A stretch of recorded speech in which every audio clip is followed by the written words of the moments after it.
তদ্ভক্তায় নমো নমঃ। ভবামি ন চিরাৎ পার্থ মুই আবেশিত চেত।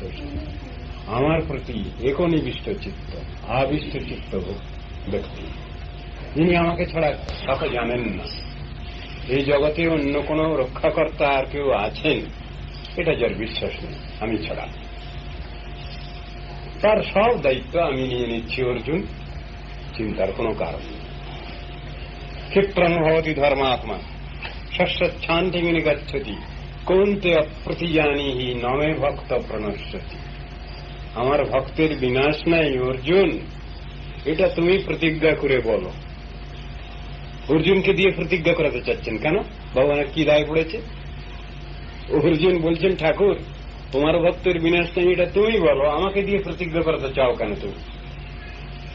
তখন কৃষ্ণ হাসছেন, তোমাকে দিয়ে প্রতিজ্ঞা করাতে চাচ্ছি কেন জানো? আমি তো অনেক সময় প্রতিজ্ঞা করি, কিন্তু কোন কোন ভক্ত আবার এমন দিকে বসেন যার জন্য আমার প্রতিজ্ঞা ছেড়ে দিতে হয়। আমার প্রতিজ্ঞা ফেল করি, সেই জন্য তোমাকে দিয়ে প্রতিজ্ঞা করাতে চাচ্ছি কেন? তুমি যদি প্রতিজ্ঞা করো সেই প্রতিজ্ঞা রক্ষার জন্য আমার চেষ্টা থাকবে, সুতরাং ওটা ইনট্যাক্ট থাকবে, ওটা আর এদিকে নড়চড় হবে না। এই জন্য তোমাকে দিয়ে প্রতিজ্ঞা করাতে চাচ্ছি, তুমি বিবদমান সভায় গিয়ে একবারে ঢাক ঢোল নাগাড়া কানাড়া বাজিয়ে তুমি বলো বিবদমান সভায় আমার ভক্তের বিনাশ নেই। কারণ হচ্ছে কৃষ্ণ প্রতিজ্ঞা করলেন আমি কুরুক্ষেত্র মহাসমরে অস্ত্র ধারণ করব না। এক ভক্ত প্রতিজ্ঞা করলেন আমি তোমাকে অস্ত্র ধারণ করাবই। ইতিহাস তো জানা আছে আপনাদের, হিস্ট্রি রিপিটস ইটসেলফ। পিতামহ ভীষ্মদেব তিনি প্রতিজ্ঞা করলেন আমি তোমাকে অস্ত্র ধারণ করাবই। যুদ্ধ যখন চলছে, প্রিয় সখা অর্জুনকে বাণে জর্জরিত করছেন। যিনি প্রতিজ্ঞা করেছেন আমি অর্জুনের সারথিগিরি করব, কচুয়ানগিরি করব, তিনি তো কই থাকতে পারলেন না। রথ থেকে লাফিয়ে পড়েছেন নিচে, রথের চাকা খুলে ফেলেছেন, খুলে ভীষ্মদেবকে মারবেন বলে ছুটে যাচ্ছেন তার দিকে। ভীষ্মদেব হাত জোড় করে হাঁটু গড়ে বসে গেছে। ঠাকুর বুঝলাম ভক্তের প্রতিজ্ঞা রক্ষার জন্য তোমার প্রতিজ্ঞা তুমি বিসর্জন দিলে, তা তুমি ভক্তকে ভালোবাসো, এই জন্যই তোমার নাম ভক্তবৎসল, এই জন্যই তোমার নাম আশ্রিত জনপালক, এই জন্যই তোমার নাম বাঞ্ছাকল্পতরু। তো বুঝলাম, ক্ষমা করো আমার। এইরকম করে ভগবানের প্রতিজ্ঞা অনেক সময় এদিক ওদিক হয়ে যায়, সেই জন্যে অর্জুনকে দিয়ে প্রতিজ্ঞা করাতে চাচ্ছেন তুমি প্রতিজ্ঞা করে বলো নমে ভক্ত প্রণশ্যতি, আমার ভক্তের বিনাশ নেই, তাহলে ওটা ঠিক বজায় থাকবে। সব জিনিসটা তো এরকম। গীতা পাঠ করছিলেন একজন ব্রাহ্মণ অর্জুন মিশ্র, পাঠ করতে করতে উনি কাঁদেন।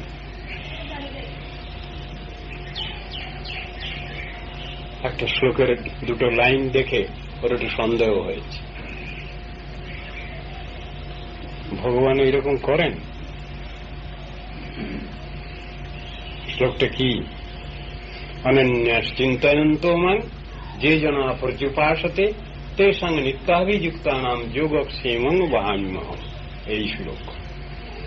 যিনি অনন্য চিত্ত হয়ে আমার শরণাপন্ন, আমার চিন্তা ভাবনায় সবসময় ব্যস্ত, সংসার তার আছে কিন্তু সংসারের কালিমা তাকে স্পর্শ করে না, সেই ব্যক্তি যিনি আমার উপাসনায় সদা সর্বদা ব্যস্ত। সংসার তার আছে কিন্তু সংসারে তার কোনো অ্যাডিকশন নেই, সেইরূপ নিত্য অভিযুক্ত সবসময় যিনি আমার চিন্তা ভাবনা করছেন, সেই ভক্তের আমি যোগ এবং ক্ষেম দুটোই বহন করি। যোগ শব্দের অর্থ ভক্তের কিছু নাই, ভগবান সব দিয়ে দিলেন, তোমার নাই কিছু, এই নাও, এই যৎসামান্য দিলাম। ভগবান যখন দিচ্ছেন তখন বলছেন এই যৎসামান্য দিলাম, আর ভক্তের সেই যৎসামান্য রাখবার জায়গা নেই। ভগবান যখন বলছেন এই যৎসামান্য দিলাম, ভক্তের সেই যৎসামান্য রাখবার জায়গা নেই। এর নাম হল যোগ, অলব্ধ বস্তুর প্রাপ্তি। তা ছিল না, ভগবান দিয়ে দিলেন তাকে। আর দেওয়ার সময় বলছেন এই যত সামান্য দিলাম। আর খেম কাকে বলে? লব্ধ বস্তুর সংরক্ষণ চেষ্টা। ভগবান প্রচুর জিনিস দিয়ে দিলেন, না সেটা দেখবে কে, রাখবে কে? স্টেট দিয়ে দিলেন, দেখবে কে? সে দায়িত্ব ভগবানকে নিতে হচ্ছে। তো ভয়ঙ্কর জ্বালার কথা। দিয়েও তো রেহাই নেই ভগবানের। দিয়ে দিচ্ছেন, আবার সেটা সংরক্ষণ করবার দায়িত্বও নিতে হচ্ছে তাকে। কেন? ভক্ত তো নিশ্চিত, তিনি তো সবসময় তদ্গত চিত্ত, ভগবত চিন্তায় বিভোর, ভগবানের লীলা কথায় তিনি বিভোর আছেন। ভগবানকে আবার দায়িত্ব নিতে হচ্ছে। চিন্তা করুন তো ব্যাপারটা। নৃসিংহদেব প্রহ্লাদকে বহুভাবেই পরীক্ষা করেছেন।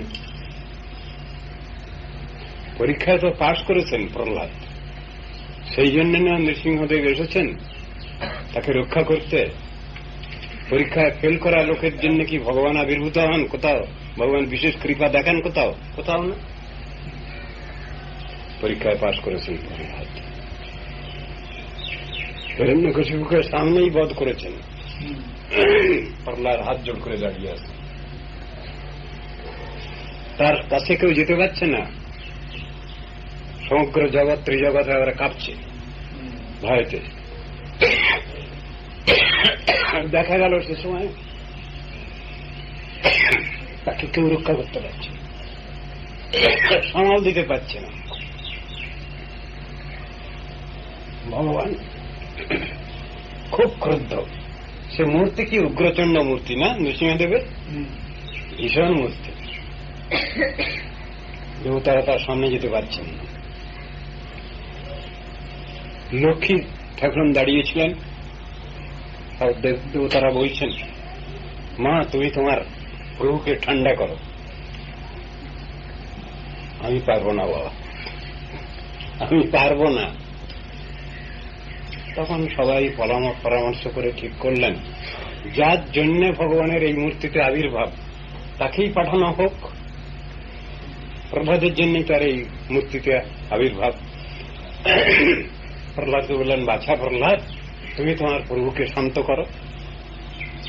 নির্বিকার বলবার সঙ্গে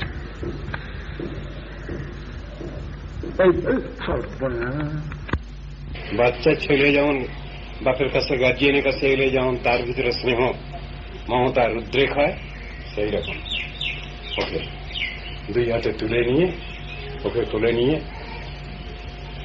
চুম্বন করছেন, নাচিকে মস্তকাগ্রহণ করছেন, এ করছেন। বাবা তোমার জন্যই এত, তোমার কষ্ট দেখে আমি থাকতে পারিনি, তাই আসতে হয়েছে আমাকে। আমি সন্তুষ্ট হয়েছি তোমার ভক্তিতে, আমি এসেছি। আমি যদি ভক্তকে দর্শন দেই, আমার কিছু করণীয় আছে। তোমার আবার কি করণীয় আছে এই জগতে? তুমি তো বলেছ আমার এই জগতে কোনো করণীয় কিছু নাই। গীতার মধ্যে বলেছেন ভগবান, মানুষের কর্তব্য আছে, আমার কোনো কর্তব্য নেই, দায়িত্ব নেই, আমি সবটার অতীত। না আমি জগতে আছি, না আমার জগতে। ভূত অভৃন্ন চভূতস্থ মমাত্ম ভূত ভাবনা। আমি সবটার মধ্যে আছি, কোনটার মধ্যে নেই, আমি কোনটায় সংশ্লিষ্ট নই।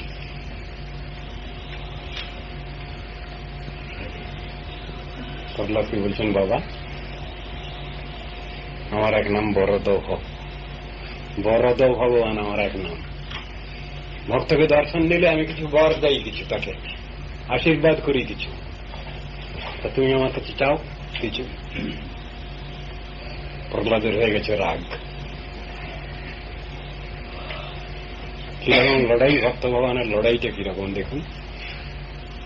প্রহ্লাদ বললেন, ঠাকুর তুমি আমাকে কি পরীক্ষা করছো? আমার পরীক্ষা কি এখনো শেষ হয় নাই? তুমি কি মনে করো আমার পরীক্ষা এখনো শেষ হয়নি? আমি তো পরীক্ষা তোমার কাছে দিয়ে রেখেছি। আবার বলছে তুমি কিছু বর না। আমি যাকে প্রভু বলে মেনেছি, আমার প্রভুর কারো কাছে কিছু ডিমান্ড নেই, চাহিদা নেই। আর আমি যদি তোমার সেবক, তা তোমার সেবকেরও প্রভুর কাছে কোনো ডিমান্ড নেই, চাহিদা নেই। তুমি আমাকে পরীক্ষা করো না। একবার প্রভুর মুখের পরেই শুনিয়ে দিচ্ছেন, নির্ভীক স্নেহবাৎসল্যের ভাবটা ভিতরে বলে দিচ্ছেন। আশা শানো নবৈভৃত্ত স্বামী নর্শিষ আত্মান ন স্বামী ভৃত্তত সন্মিচ্ছঞ্জুরাতি চার্ষিচ। ভগবতী বলছেন যে প্রভু ভৃত্যের কাছ থেকে কিছু চাইতে থাকেন, আমি তাকে প্রভু বলে মানি না। যে সেবক প্রভুর কাছে কিছু ডিমান্ড নিয়ে অগ্রসর হয়, আমি তাকে সেবক বলে মানি না। যস্তু আশিস আশাস্তে নশা ভৃত্ত সবাই বণিক। প্রভুর সেবার বিনিময়ে যে সেবক কিছু প্রার্থনা করে, আমি তাকে সেবক বলি না, আমি তাকে বণিক বলি। তার ভিতরে কমার্শিয়াল ইন্টারেস্ট আছে, বার্টারিং সিস্টেম আছে, জগতের লেনদেনের ব্যাপার কিছু আছে। কিন্তু ভক্তের সঙ্গে ভগবানের এই সম্পর্ক কখনো থাকা উচিত না, থাকে না। তুমি আমাকে পরীক্ষা করো না, আমি পরীক্ষা সব দিয়ে দিয়েছি তোমার কাছে, আমার নিজের কিছু রাখি নেই। মহা মুশকিলে পড়ে গেলেন প্রভু। তারই কথা তো, তারই শিখানো কথা, ভগবানেরই শিখানো কথা ভক্ত শিখেছে, সুতরাং তার কথা দিয়েই তাকে বলছে। প্রভুর আর বলবার আর মুখ নাই। তখন বললেন, প্রহ্লাদ একটা কথা, আমার বিশেষণটা তো আছে, আমি বরদ ভগবান। বলে হ্যাঁ, তা আছে। তাহলে সে নামটা কি আজকে থেকে পুছে দেবো, আমি অমিট করে দেবো বিশেষণটা, বরদ নামটা? তখন প্রহ্লাদ কাঁদতে লাগলেন। আমার জন্য তোমার নামটা তুমি পুছে দেবে কেন? বল তাহলে তুমি বর চাও। যদি আমার নাম বরদ ভগবান, আমি বর দিয়ে থাকি ভক্তকে দর্শন দিলে, তাহলে তুমি ওটা নিতে চাচ্ছ না কেন? তুমি বর চাও। আবার এবার প্রহ্লাদ এবার তখন হেরে গেছে, যুক্তির কাছে এবার প্রহ্লাদ হেরে গেলেন। তাই তো আমার জন্য আবার প্রভুর বিশেষণটা ঘুচে যাবে। আচ্ছা তাহলে বর দাও, কি বর চাও তুমি? কেমন চালাক আর কেমন চতুর! যেই জন কৃষ্ণ ভজে সে বড় চতুর। তো কিরকম চালাক! বর চাইবেন না, কৌশল করে সেটাই ঘুরিয়ে বলছেন। কি যদি দর্শসি কামান বরাংস্তং বরদর্শব কামানাং হৃদ্যব সংরোহং ভবন্তু সুবৃণী বরম। আমাকে যদি কিছু বর দিতেই হয় তোমাকে, আমাকে এমন বর দাও, পার্থিব জগতের কোন বিষয় সম্পদ, কোন বস্তু যেন আমার হৃদয়ে চাইবার কোন প্রবৃত্তি না আসে কখনো। ঘুরিয়ে ফিরিয়ে না, ঘুরিয়ে ফিরিয়ে না। পার্থিব জগতের কোন বিষয়বস্তু চাইবার মতো কোন প্রবৃত্তি যেন আমার হৃদয়ে কখনো স্থান না পায়, তুমি আমাকে এই আশীর্বাদ করো, এই বর দাও। প্রহ্লাদ হেরে যাননি, প্রহ্লাদ জিতে গেলেন, কিন্তু ঠাকুর আমার কিন্তু হেরে গেলেন। অগত্যা তাকে বলতে হল তথাস্তু, তাই হোক, let it be so, let it be granted, বলতে হবে। তাহলে ছেলে শিখলো কোথা থেকে? ছেলে তো শিখলো তো গার্জিয়ানের কাছ থেকে, সুপ্রিম গার্জিয়ানের কাছ থেকে তো শিখেছে। সে পড়া দিয়ে দিচ্ছে। ভুলিয়ে দিও, তোমার ভক্তি থেকে আমাকে সরিয়ে দিও না। আমি তোমাকে যে সার করেছি, আমার চিত্ত এদিক ওদিক যেন না হয়। তুমি কেন আমাকে এসব দিয়ে ভুলাবার চেষ্টা করছো? ওসব দিলে পরেই আমি তোমাকে ভুলে যাব।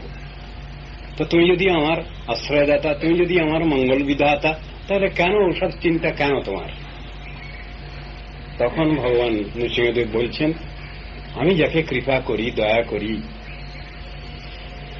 তার তো সব দায়িত্বটাই তো আমার। তুমি বা ওটা ভাবছো কেন? আমি যদি তোমাকে ধন সম্পদ দিয়ে দেই, সাম্রাজ্য লক্ষ্মী দিয়ে দেই, তাতে তোমার তো দুশ্চিন্তার কারণ কি হচ্ছে? আমার ভক্তের তো দুশ্চিন্তা কিছু হয় না। তুমি তো সবটা দিয়েই ভগবানের সেবা করেন, তো তুমি সেটা কেন বলতে পারছো না? সেই ফ্রিনেস তুমি রাখো তোমার হৃদয় অন্তরে। আমি যা দিচ্ছি তাই দিয়ে তুমি ভগবানের সেবা করো, হরিগুরু বৈষ্ণবের সেবা করো তুমি। এইটাই তো বিচার। তুমি আপত্তি করছো কেন হতে? তা বলে যদি আমার অহংকার এসে যায়, আসবে না আশীর্বাদ। যিনি একনিষ্ঠ সেবক তার কখনো অভিমান অহংকার আসতে পারে না, আসে না। যার ভিতরে কিছু কৃত্রিমতা রয়েছে, বানাওটি রয়েছে, তার ভিতরে আসতে পারে। কিন্তু আমার একান্ত ভক্তের কখনোই ওটা হবে না। একই কথা তো ধ্রুবের বেলা তো ঠিক ওই একই রকম কথাই এসছে। কঠোর তপস্যা আরম্ভ করেছেন তিনি। তার মা সেখানে গুরু, শিক্ষাগুরু। বাপের কোলে উঠতে পারেননি, মায়ের কাছে এসে নালিশ দিয়েছেন, বাবা আমাকে কোলে নিলেন না, আমি তোমার দুঃখিনী মা। বাপের কোলে যদি উঠতে হয় তাহলে তুমি পদ্মপলাশ লোচন হরির আরাধনা করো। বেরিয়ে গেল বনে জঙ্গলে, যাকেই দেখে তাকেই জড়িয়ে ধরে। একটা বাঘ দেখেছে, বাঘকে জড়িয়ে ধরেছে গিয়ে, তুমি আমার হরি, শ্রীহরি। একটা ভাল্লুককে দেখেছে, তাকে জড়িয়ে ধরছে, তুমি আমার শ্রীহরি। কেউ হিংসা করছে না। হিংসা যদি কারো ভিতরে না থাকে সে হিংসিত হবে না, কখনো হয়ও না। কখনো কঠোর তপস্যা মধুবনে, ওই মথুরাপুরীর মধ্যেই মাহৌলি বলে জায়গা এখনো আছে, যেখানে ধ্রুব কঠোর তপস্যা করেছেন। কত কষ্ট। নারদ ঋষি প্রায়ই যান ভগবানের কাছে। নারদ ঋষি গেছেন, একদিন ভগবান বলছেন, জগতের সমস্ত লোককে তো তুমি কৃপা করো, এটা তো তোমার স্বভাব, এটা তো সাধুর স্বভাব। তুমি একটা ছেলে কেঁদে কেঁদে মরে যাচ্ছে, একটু তার দিকে তুমি একটু দৃষ্টি দিচ্ছ না কেন? তখন নারদ ঋষি বলছেন, কে বলো না। ভগবানকে জিজ্ঞেস করছেন, কে বলো না, সে লোকটা কে? তাহলে কেন? ধ্রুব এত কঠোর তপস্যা করছে, আর তোমার একটু চিত্তটা একটু হচ্ছে না, দ্রবীভূত হচ্ছে না ওই ছেলেটার জন্য?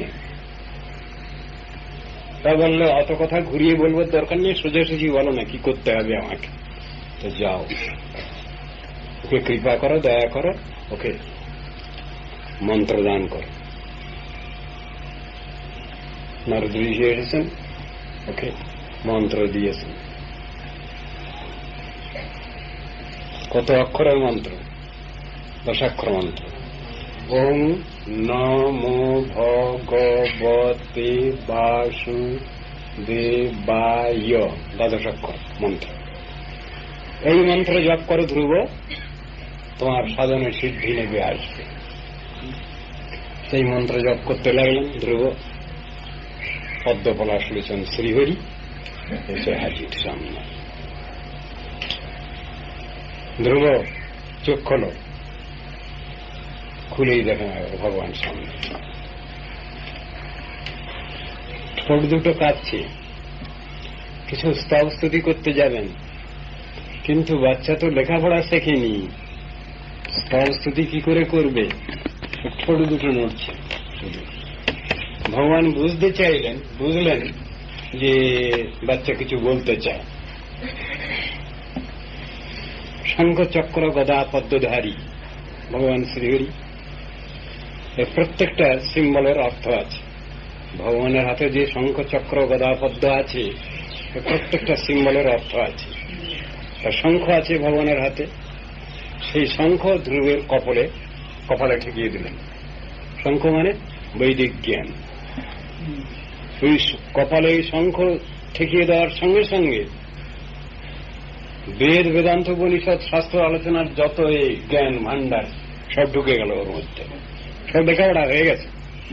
ও কখন না শিখলেও ভগবানের কৃপাতেই সব হয়ে গেল। ধ্রুব একেবারে সংস্কৃত শ্লোক বলে স্তবস্তুতি করে যাচ্ছে। স্তবের মধ্যে আছে স্থানাসি তপসি স্থিতোহম ত্বং প্রাপ্তবান দেবমনীন্দ্রগুচ্ছম কাচং বিচিন্ননপি দিব্যরত্নম স্বামীন কৃতার্থস্মি বরং ন যাচি। সেখানেও ভগবান বলেছেন তুমি বর প্রার্থনা করো, উত্তর দিয়ে যাচ্ছেন, স্তবের মধ্যেই বলে যাচ্ছেন স্থানাভিলাষী তপসি স্থিতোহম। তুমি আমাকে বলছো কিছু বর চাও, একথা ঠিক। আমি সকাম ভাবেই তোমার কাছে এসেছিলাম। সকাম ভাব মানে আমি বাপের কোলে উঠতে গেছি, বাবা আমাকে কোলে নেননি। ধ্রুব আর উত্তম দুই ভাই, বিমাতার ছেলে হল উত্তম। বাবা আমাকে কোলে নেননি, কিন্তু রাজা কিন্তু হবে ধ্রুব, বড় ছেলে।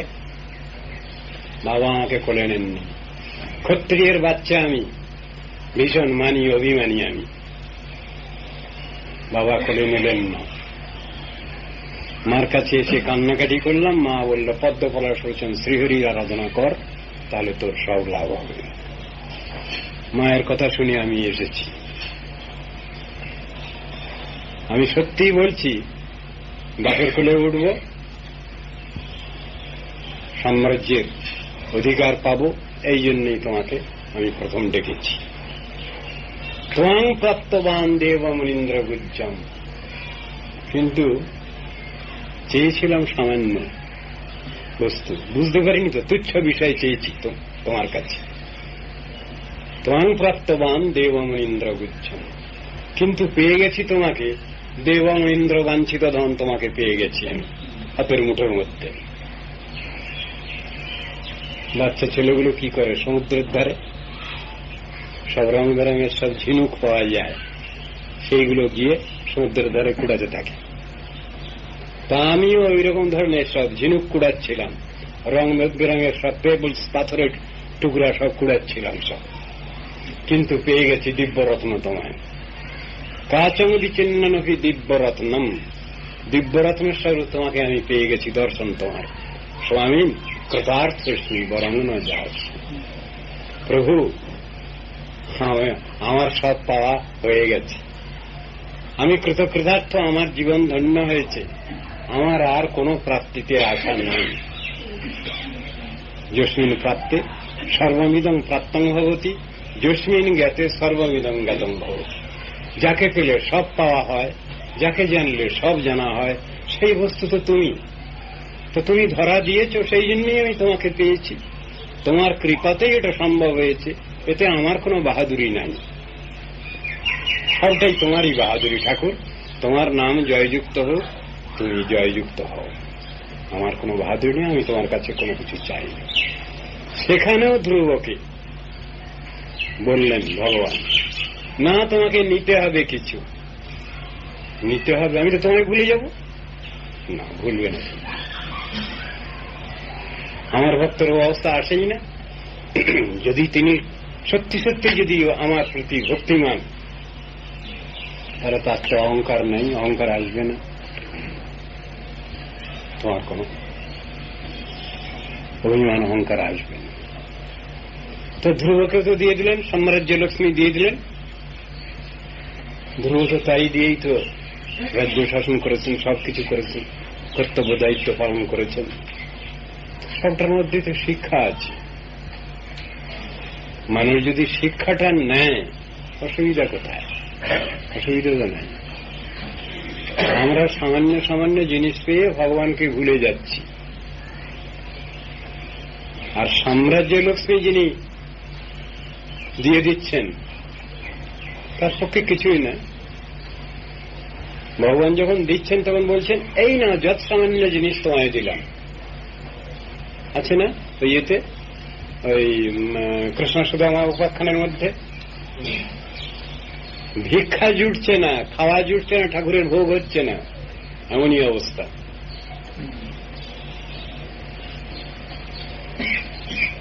ভগবান তাকে দিয়ে দিচ্ছেন। এক মুষ্টি চাল চিড়ে খেয়ে ফেলেছেন কৃষ্ণ। রুক্মিণী দেবী পাশে ছিলেন, ছুটে গিয়ে হাতখানা ধরে ফেলেছেন। রুক্মিণী দেবীর অত দুশ্চিন্তার কারণ কি? তার স্বামী কৃষ্ণের গলায় আটকে যাবে শুকনো চিড়া, ওই জন্য না। ওই এক মুষ্টি খাওয়ার সঙ্গে সঙ্গে লক্ষ্মীর কটাক্ষ সম্মুত যাবতীয় ঐশ্বর্য লাভ হয়ে গেছে ওই ব্রাহ্মণ বিপ্রের, শুধু আমার। দ্বিতীয় মুষ্টি যদি তুমি খাও তাহলে আমি ওর ঘরে বাঁধা পড়ে যাব। লক্ষ্মীর দুশ্চিন্তা হচ্ছে ওইটা। ঠাকুর তুমি যদি দ্বিতীয় মুষ্টি ফের খাও তাহলে ওর ঘরে গিয়ে আমাকে দাসী বৃত্তি করতে হবে, তা আমি তোমার সেবা ছেড়ে দিয়ে গিয়ে ওর কাছেই থাকবো, এটা তুমি চাও? ওই জন্য হাতখানা ধরে ফেলেছে। তো সবটার মধ্যে তো হিসাব রয়েছে। আর সেই ভক্ত কানতে কানতে বলছেন, কাহং দরিদ্র পাপিয়ান ক কৃষ্ণ শ্রীনিকেতন ব্রহ্মবন্ধু রীতিস্মাহং বাহুভ্যাম পরিরম্ভিত। কোথায় আমি একটা অধম ব্রাহ্মণ, কিছুই নাই আমার, অথচ সেই ভগবান সর্বেশ্বরেশ্বর ভগবান লক্ষ্মীপতি নারায়ণ কৃষ্ণ তিনি আমাকে স্নেহালিঙ্গন প্রেমালিঙ্গন দিয়েছেন। কোথায় ভাবটা কি? এই ভাবগুলো তো দরকার আছে আমাদের ভিতরে। অহংকারটা আসবে কেন? সত্যিই যদি আমি ভগবানের সেবা করি, হরিগুরু বৈষ্ণবের সেবা করি, অহংকার তো আসবে না। জড় অহংকার কখনই আসবে না। ভগবান ওটা আসতেই দেবেন না। এটাই হল ভগবৎ কৃপা, ভগবৎ করুণা। আমাদের গৌড়ীয় বৈষ্ণব সাহিত্যের মধ্যে, বিচারের মধ্যে একটা কথা শোনা যায় প্রায়, যার পয়সা কড়ি খুব প্রচুর বাড়ে তাকে কি বলা হয়? ওই ব্যক্তি নামাপরাধী। এ কথাটা আপনারা শুনে থাকবেন। নামাপরাধ করলে বহু টাকা পয়সা, অতুল ঐশ্বর্যের মালিক হওয়া যায়। হ্যাঁ, অনর্থ এসে যায়, ধরাকে সারা জ্ঞান হয়, গুরু বৈষ্ণবকে গুরু বৈষ্ণব বলে মানতে ইচ্ছা করে না, আত্মম্ভরিতা এসে যায়, লাভ পূজা প্রতিষ্ঠা এসে যায়, ঈর্ষা হিংসা মাৎসর্য বেড়ে যায়। খুব খারাপ জিনিস। কোন ভক্তের তো ওইরকম থাকবে না। ভক্ত তো নিরভিমান। ভগবান তো দর্পহারী মধুসূদন, তিনি তো কারো দর্প রাখেন না। তাহলে কি করতে গিয়েছিল ইন্দ্রদেব? শাসন করলেন তাকে, বেশি ফাজলামি করো না, চালাকি করো না, তাকে শাসন করলেন। শেষ কাদায় হাত জোড় করতে হয়েছে ইন্দ্রদেবকে, নিজে যেতে পারেননি, সুরভিকে অগ্রে করে নিয়ে যেতে হয়েছে, মানে এ করার জন্য। পাশাপাশি গার্জিয়ানকে নিয়ে যেতে হয়েছে উপরওয়ালা। সব জিনিসের মধ্যে তো শিক্ষা আছে। আমরা কেন দাম্ভিকতা নিয়ে চলি? অহংকার কেন আমাদের ভিতরে আসবে? যেইজন কৃষ্ণ ভজে সে বড় চতুর, এটা ভজন চাতুর্য। সেখানে তো প্রাকৃতিক জগতের অভিমান অহংকার নাই। নিরভিমান নিরহংকার ভাবই হল হরিভজনের ঠিক ঠিক লক্ষণ। সেখানে অভিমান থাকবে না, অহংকার থাকবে না। আর मैंने किया है सब कुछ, এসব আমি করেছি। এই মঠ মন্দির এত 35 লাখ টাকা, 40 লাখ টাকা, আর এক জায়গায় 60 লাখ টাকা, 50 লাখ টাকা খরচ করেছি। আরে मैंने किया है, तुम लोग थोड़ा ही किया है। এটা হরিভজনের লক্ষণ, এটা আত্মম্বরিতা। যা কিছু দেখছেন আমার গুরুদেব করেছেন, ভগবানের শুভেচ্ছা সুহাসিদবাদে এটা হয়েছে, এটা বললে পরে সেখানে রেহাই, ভগবান ক্ষমা করে দেবেন সেখানে। হ্যাঁ, ও তো আমার খায় আমার পরে, ও তো ওর গুরুর খায় গুরুর পরে বলছে, কই ওর তো অহংকার নেই, সেটা ভগবানের আশীর্বাদ থাকে সেখানে। তো সব জিনিসটার মধ্যেই তো এইভাবেই শিক্ষা আছে।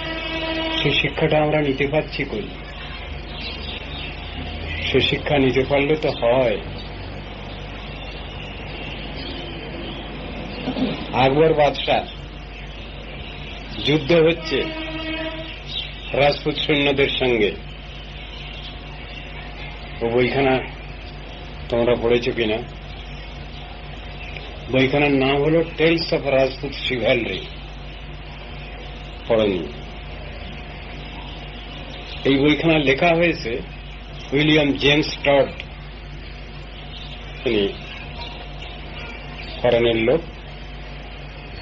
তিনি ভারতে এসেছিলেন, ঐতিহাসিক একজন নাম করা। তিনি শেষ জীবনই কাটিয়ে গেলেন এতে, ভারতে এবং ওই এতে রাজপুতনায়। তো তার লেখা বই ছিল টডস annals and antiquities of Rajasthan, বইখানার নাম। সেই বইখানা থেকে এই বইটা লেখা হয়েছে, টেলস অব রাজপুত শিভ্যালরি। তার ভিতরে পড়েছিলাম যুদ্ধ হচ্ছে হলদিঘাটে, আর ওদিকে মেওয়ার স্টেটে যুদ্ধ হচ্ছে। রাজপুত সৈন্যরা সব কাতারে কাতারে মারা যাচ্ছে, সব মোগল সৈন্যও মারা যাচ্ছে অনেক। যুদ্ধের জয় হয়েছে, যুদ্ধে আকবরের এসে জাহাঁপনা বিজয় আপনাই।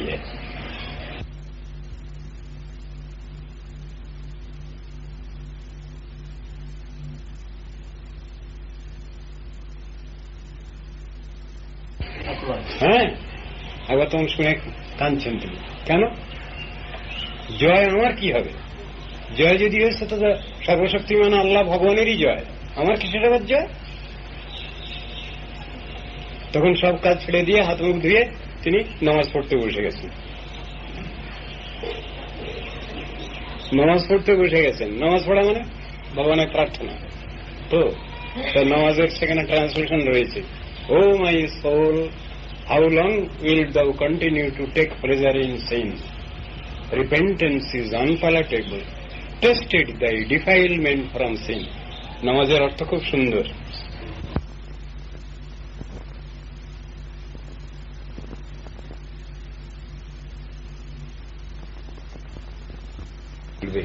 কখনো দেমাকি হয়েও না, অহংকারী হয়েও না। অহংকার পতনের মূল। ভগবানের করুণা কৃপা সবটাতে উপলব্ধি করার চেষ্টা করো। এই নামাজের ভিতরে সব আছে। কত সুন্দর কথা। যুদ্ধে জয় হয়েছে, তখন বলছেন ও লর্ড, ভিক্টরি ইজ ডাইন। বলছেন যুদ্ধে যদি জয় হয়েছে, ভগবান তোমারই জয় হয়েছে, আমার জয়টাই বলে কিছু না। জয় যদি হয়েছে, তোমার জয় হোক। তাহলে চিন্তাটা কি? যুদ্ধে জয় হয়েছে উনি বলছেন আমার জয় নয়, এটা তোমার জয়। তাহলে ভগবত ভক্ত তিনি তো ওই কথাই বলবেন। তিনি তো আমার জয় হয়েছে বলবেন না কখনো। আমার বাহাদুরি এ কথা তিনি কখনো মুখে উচ্চারণ করবেন না। ওটা জড় অহংকার। ওটা সবটার মধ্যে তো শিক্ষা আছে। এই শিক্ষাগুলো আমরা ভুলে যাচ্ছি আজকাল, আর সব ভুলিয়ে দিচ্ছে। এই সংসারে আমাদের যে চারটে অহংকার আছে না, এই অহংকারের সব শেষ। চারটে অহংকার কি বলতে হয়, শাস্ত্রে বুঝানো আছে। আমাদেরও বলতে হয় কথা বলতে গেলে। কি? জন্ম, ঐশ্বর্য, শ্রুত, স্ত্রী। এই চারটে জিনিস। জন্মের অহংকার। আমি খুব ব্রাহ্মণ ঘরে, ক্ষত্রিয় কায়স্থ ঘরে জন্মগ্রহণ করেছি। খুব বাহাদুরি, কাজ কিছু করি না। ব্রাহ্মণ কুলে জন্মগ্রহণ করেছি আমি। ব্রাহ্মণের কর্তব্য আছে। কি কর্তব্য? একটা ডিউটি আছে সকলেরই। ব্রাহ্মণ, ক্ষত্রিয়, বৈশ্য, শূদ্র প্রত্যেকেরই ষষ্ঠ ডিউটি, কর্তব্য আছে। তো ব্রাহ্মণের কর্তব্য কি? তিলকং যজ্ঞসূত্রঞ্চ ত্রিসন্ধ্যা বিষ্ণু পূজনম গায়ত্রাদি জপ নিত্যম এতদ ব্রাহ্মণ লক্ষণম। এই হল ব্রাহ্মণের লক্ষণ। তার কপালে ঊর্ধ্বপুণ্ড তিলক থাকবে। এই ত্রিপুণ্ড নয়, ঊর্ধ্বপুণ্ড তিলক থাকবে ব্রাহ্মণের কপালে।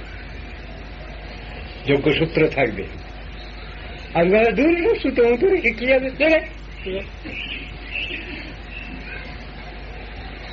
যজ্ঞসূত্র। ত্রিসন্ধ্যা বিষ্ণু পূজা করবেন তিনি, গায়ত্রী মন্ত্র জপ করবেন তিনি। এটা হল ব্রাহ্মণের লক্ষণ।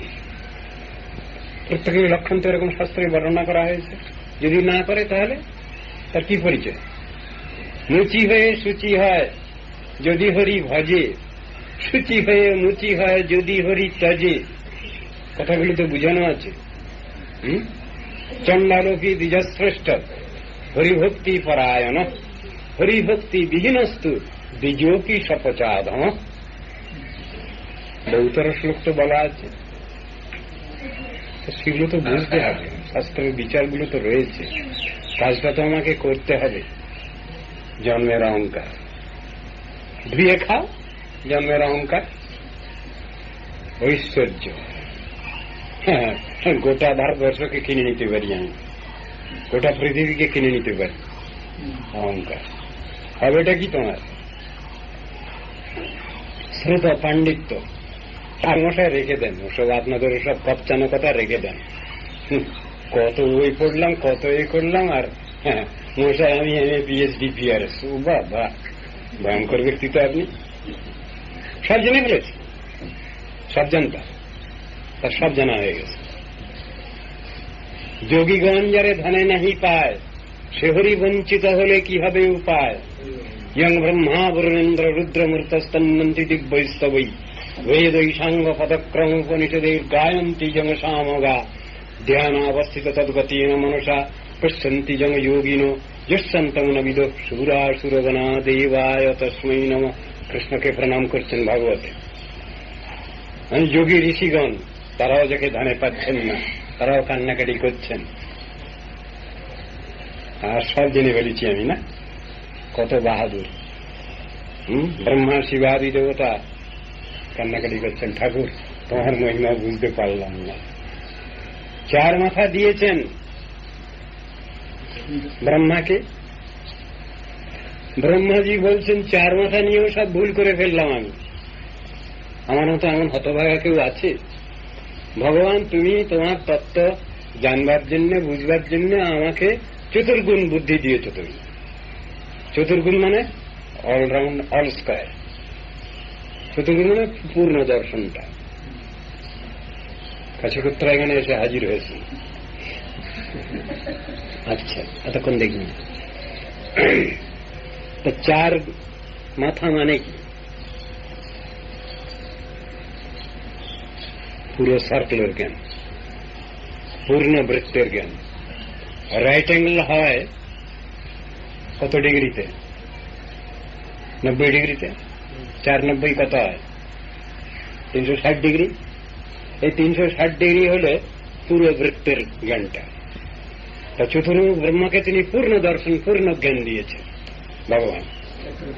হ্যাঁ হ্যাঁ, পূর্ণ জ্ঞান দিয়ে দিয়েছেন তাকে। সেই রকম ধরনের ব্রহ্মা তিনিও উল্টোপাল্টা করে ফেলছেন।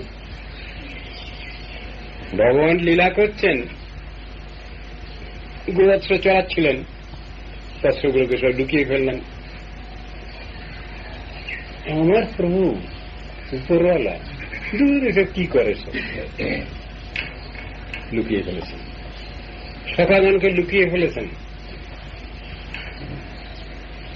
যোগনিদ্রা সাহিত্য করে রেখেছেন। ভগবান দেখলেন, ব্রহ্মা তোমার খুব ফটফটানি না, চালাকি। যত সংখ্যক গোবৎস ছিল সব নিজে হয়ে গেছেন, যত সংখ্যক সখা ছিলেন সব নিজেই হয়ে গেছেন। হয়ে গিয়ে যে যার গোয়ালে ঢুকে পড়েছেন, যে যার ঘরে ঢুকে পড়েছেন। 1 বছর ধরে লীলা চলছে। 365 দিনে বছর, তো মাত্র 4-5 দিন বাকি আছে। বলদেব জিজ্ঞাসা করছেন একদিন কৃষ্ণকে, ভাই কি ব্যাপার বলো তো? তোমার মায়া যদি হয় তাহলে তাতে তো আমি বিভ্রান্ত হব না। কি ঘটছে সব দেখছি অদ্ভুত। এতদিন দেখতাম ব্রজবাসী যারা, তারা সব তো কৃষ্ণকেই বেশি ভালোবাসত। এখন দেখছি তাদের নিজেদের ছেলের প্রতি ভয়ানক টান। সব গাভী, এরা কৃষ্ণকেই ভালোবাসত। এখন দেখছি তাদের বৎসের প্রতি ভয়ঙ্কর টান। কি ব্যাপার?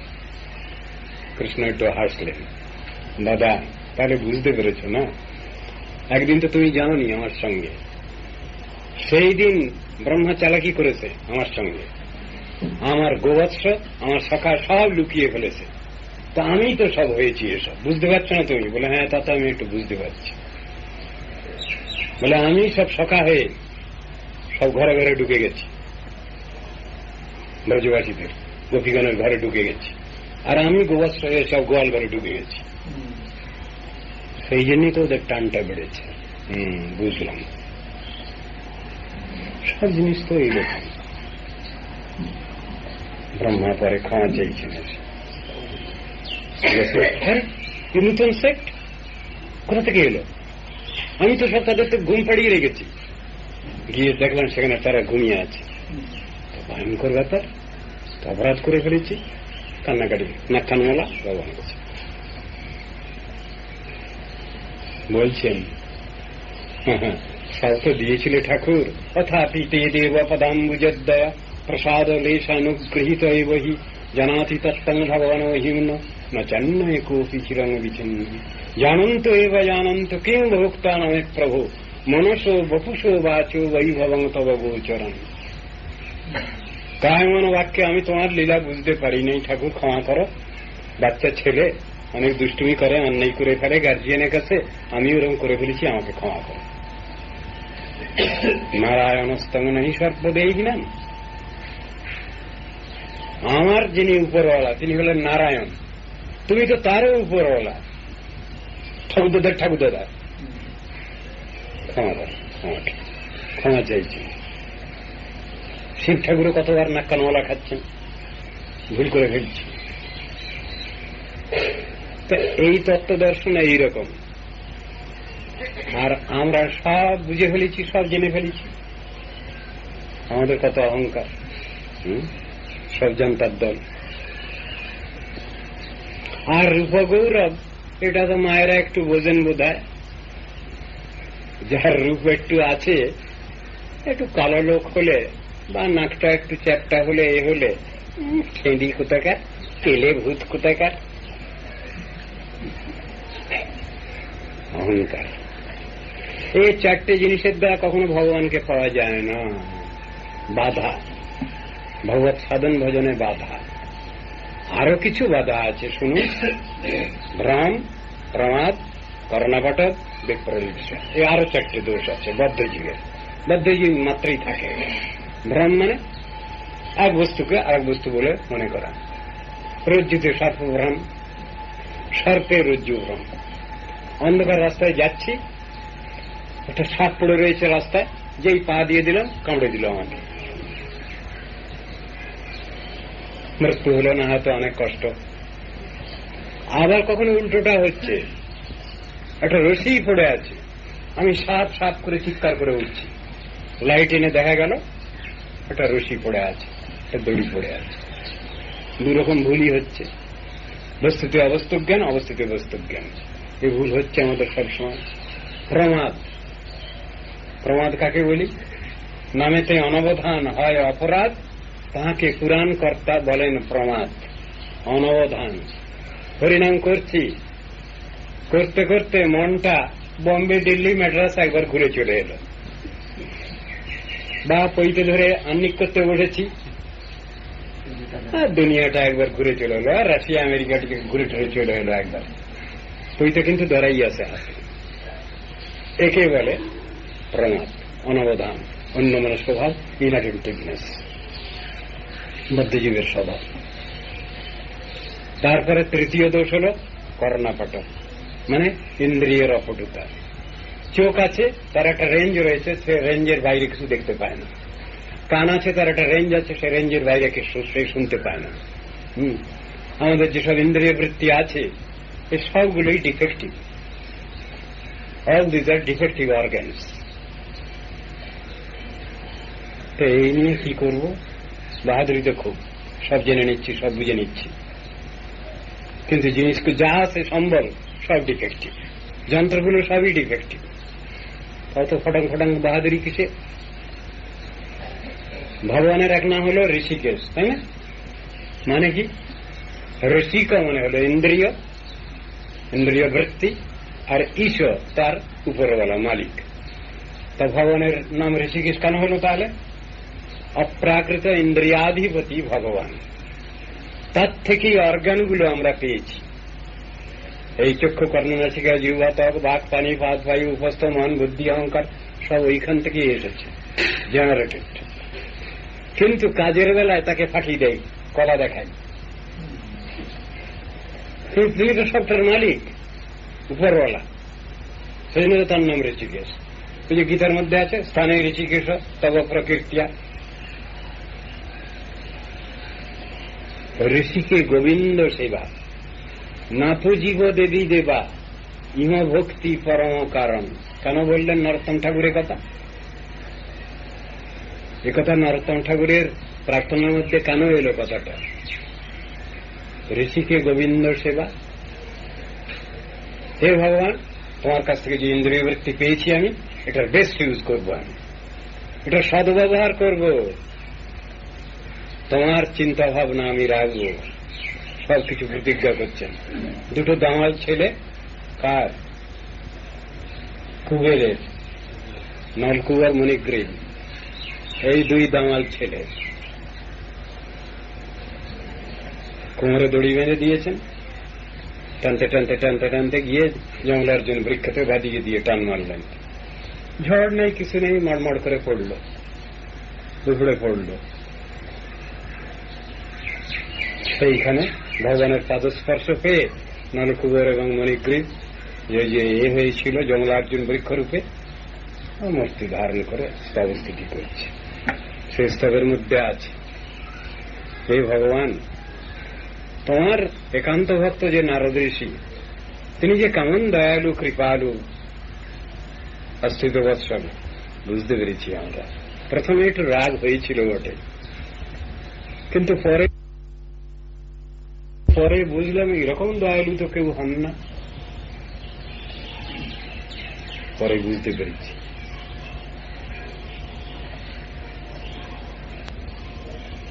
আমরা প্রতিজ্ঞা করছি, ডিক্লারেশন দিচ্ছে তখন, মালিকের কাছে ডিক্লারেশন দিচ্ছে তখন তারা দুজনে।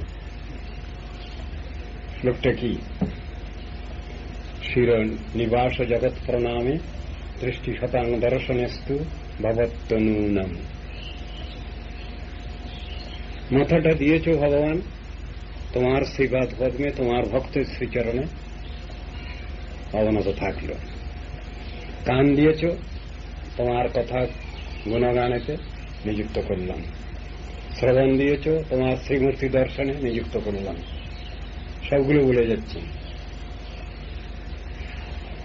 মনস্তব পাদয়ূর্ণ, সবটা খুব সুন্দর ওখানে বলছেন। কৃষ্ণ তখন হাসছেন তাকিয়ে তাকিয়ে। বালগোপাল তখনও টানছে, সেই উদুখল উখলিটা তখনও টানছে, উখলিটা তখনও টানছে।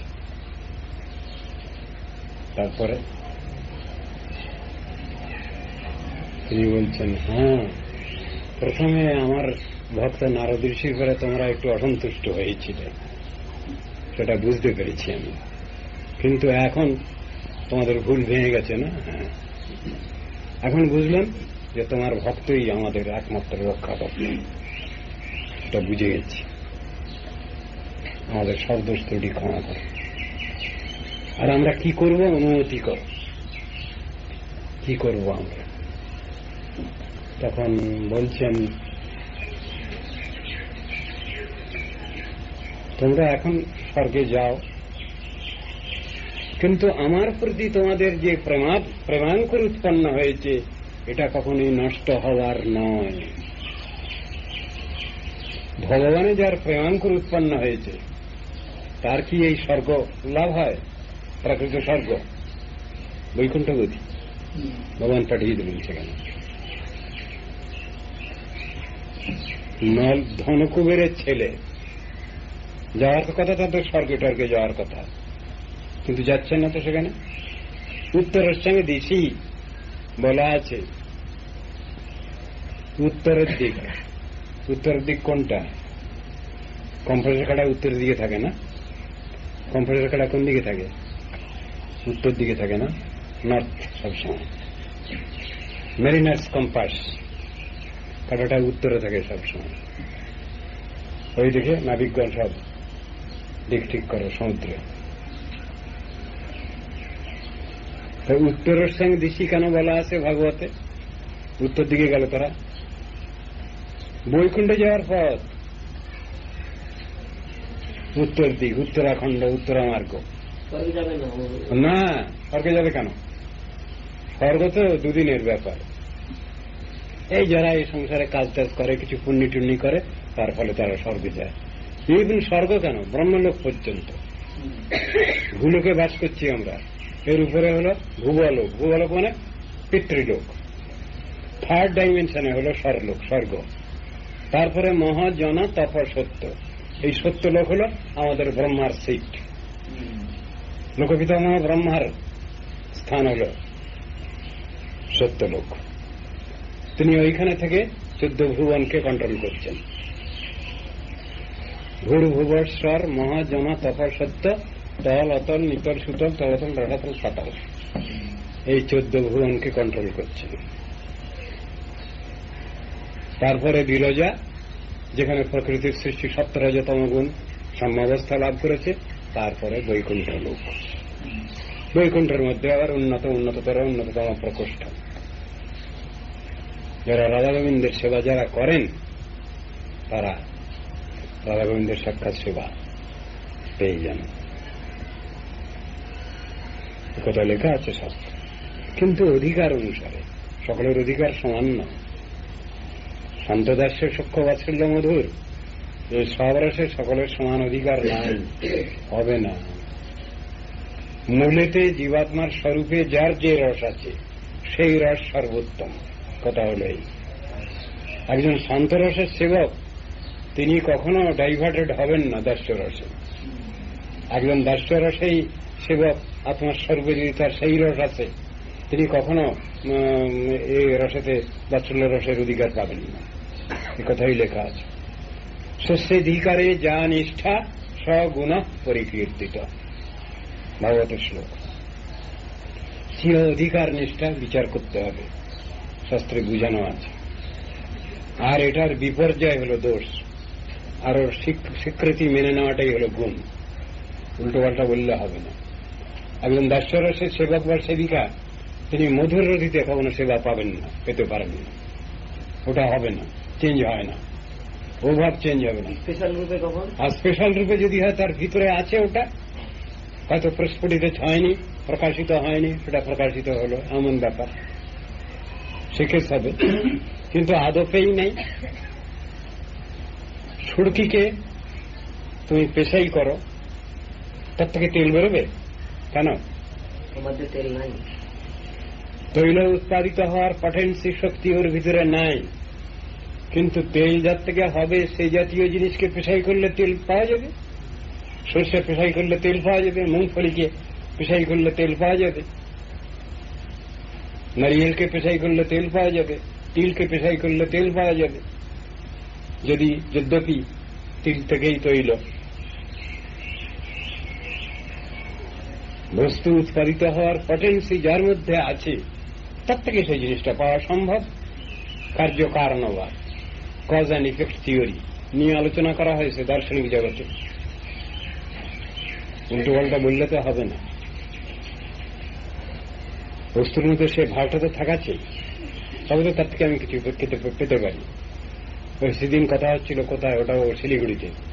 শিলিগুড়িতে রামকৃষ্ণ মিশনে বক্তৃতা করলাম, সেইখানে কতগুলো পয়েন্ট এসেছিল, তো ওইখানে আমি বললাম কথাটা। সুরকিকে পেশাই করলে তার থেকে তেল পাওয়া যায় না, কিন্তু তৈল উৎপাদিত হওয়ার পটেন্সি পাওয়া যাবে ওই রকম শস্য দানা থেকে। বিচারের কথা তো ওগুলো। তো ওখানে বলেছিলাম যে পাশ্চাত্য দার্শনিকদের বিচারে একটা নাস্তিক্য ভাব আছে। কি? Out of nothing everything has been created. শূন্য থেকে জগৎ সৃষ্টি হয়েছে। যারা ফিলোসফি পড়ছে, দর্শন, এইসবগুলো শিখানো হচ্ছে আজকাল। বাজে কথা। শূন্য থেকে জগৎ সৃষ্টি হয়নি। Out of something something has been created. এটা হল সত্য কথা, বাস্তব দর্শন।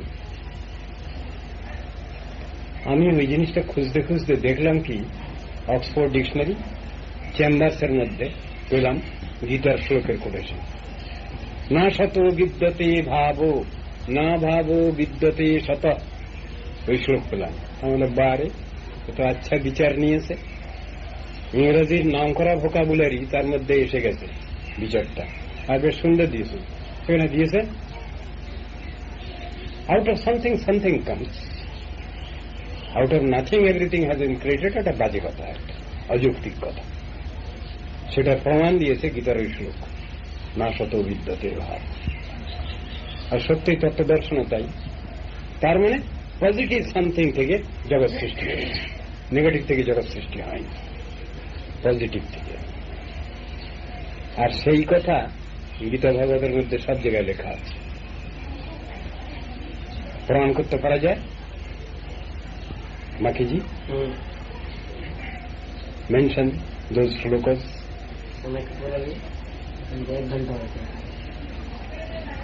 মায়া অধ্যক্ষেণ প্রকৃতি সুয়তি সচরাচরম হেতু নানেন কৌন্তেয় জগৎ বিপরিবর্ততে। এই শ্লোক প্রমাণ। মায়া অধ্যক্ষেণ প্রকৃতি সুয়তি সচরাচরম।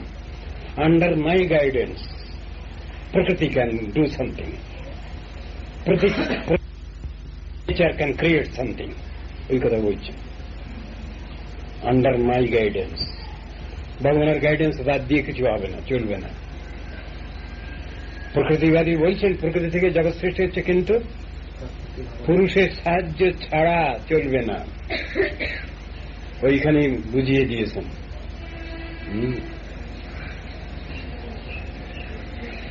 খুব ক্লিয়ার কাট এক্সপোজিশন আছে। শিলিগুড়িতে এক জায়গায় বহু আগে, প্রায় 15 বছর 16 বছর আগে একবার এক অনুষ্ঠানেতে ওইরকম ধরনের আমি ওই প্রকৃতিবাদ খণ্ডন করেছিলাম।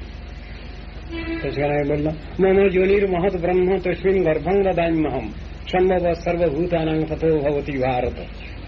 মহৎ ব্রহ্ম সেখানে প্রকৃতিকে বলছেন, কৃষ্ণ বলছেন। ভয়ঙ্কর কথা। সর্বভূতেষু কৌন্তেয় মূর্তয়া সম্ভবন্তি যা তাসাং ব্রহ্ম মহজ্জনী অহম বীজ প্রদপিতা। চালাকি চলবে না, ও সব শ্লোকের ব্যাখ্যা এদিক ওদিক করা চলবে না। একবার ক্লিয়ার কাট এক্সপোজিশন। ভগবান ছাড়া কে আছে জগতে? অনন্ত বিশ্ব সৃষ্টিতে তাকে বাদ দিয়ে কার কি পরিচয় আছে? কোন ছেলে মেয়ে যদি তারা নিজের গার্জিয়ানকে যদি অস্বীকার করে, সেই ছেলে মেয়েদের সন্তানের কোন প্রতিষ্ঠার কোন ক্ষেত্র আছে কিনা, তাদের অস্তিত্ব প্রমাণের কোন ক্ষেত্র আছে কিনা বলুক। কোন ছেলেকে বলা হলো, এই তোর বাপের নাম কি? তো যদি চুপ করে থাকে, গালাগালি দেবে না সমাজ? সঙ্গে সঙ্গে উনি গালাগালি, এই লেজিটিমেট সন, একবারে যার সন্তান বলে গালাগালি সঙ্গে সঙ্গে। আমাদের দেশে পিতার নাম জিজ্ঞাসা করা হয়, হোয়াটস ইউর ফাদার্স নেম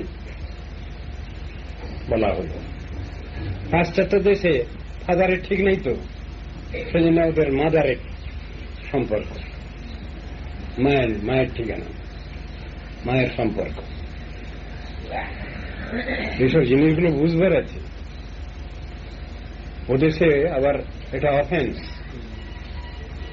আইন অনুসারে, মায়ের নাম জিজ্ঞাসা করার রীতি আছে।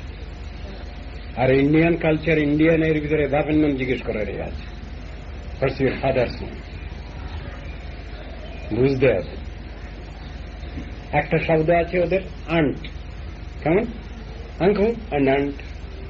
আঙ্কল মানে কি? কাকা, খুড়া, জ্যাঠা, সব কিছু। আর আন্ট মানে কাকি, খুড়ি, জেঠি, পিসি, মাসি সব। কিন্তু ভারতীয় এতে তা নাই, কিন্তু সব পৃথক পৃথক অস্তিত্ব, পৃথক পৃথক সম্পর্ক, সম্বন্ধ। আবার কাকি, খুড়ি, জেঠি, পিসি, মাসি এরকম বললে কিরকম হয়? যেন চড় মারছে, যেন ঝেঁটা মারছে যেন। আর ওর সঙ্গে একটা করে মা লাগিয়ে দাও তো, কাকিমা, খুড়িমা, জেঠিমা, পিসিমা, মামিমা, মাসিমা। ওর সঙ্গে একটা স্নেহের ভাবটা এসে যাচ্ছে, স্নেহ মমতা জিনিসটা এসে যাচ্ছে। আর যে ঋষিগণের চিন্তা, সমাজ ব্যবস্থা এত সুন্দর, এটা চিন্তা করা যায় না। ওই সমাজ ব্যবস্থা তো পাশ্চাত্য দেশে নাই। তাই কত গরিমা, কত অহংকার। কি হবে? কুমার দেবকী নন্দন নন্দ কুমার বৃন্দাবনাঞ্চন গোকুল চন্দ্র কন্দ ফলাসন সুন্দর রূপ নন্দিত গোকুল বন্দিত পাদ। বেশ খুব সুন্দর ললিতপূর্ণ পদ মধ্যাচার্য লেখা 12টা স্তব। তো ওই স্তব দেখি গান হচ্ছে, একটু ভালো, তো শুনিনি আগে কখনো। তো ওই দেশে তো ওগুলো চলে, তো দক্ষিণ দেশে মধ্যাচার্যের যে গোপাল না, ওই যে দধিমন্থন দণ্ড ধরে আছে, ওই মূর্তি পেয়েছিলেন।